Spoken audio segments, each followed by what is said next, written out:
this is Deepak. Today I am going to show you how you can change the season to fall in Photoshop. So first of all, let's go and convert this layer into a smart object by going to filter and then converting to smart filters. Press OK. Then you just have to double click on the thumbnail of layer. Then simply inside another document that open, go to image and then mode and lab color. Then convert this mode to lab color, go back to image and then apply image. Now change the channel within apply image from lab to B and blending mode to overlay.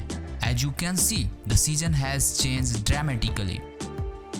All you need to do is to reduce the opacity because it's too high. I'll go with somewhere around 55 to 60, which is fine in my case. Press OK if you are happy. When you are done, save it. Press Ctrl or Command S or go to File and then Save. Not save as, just save.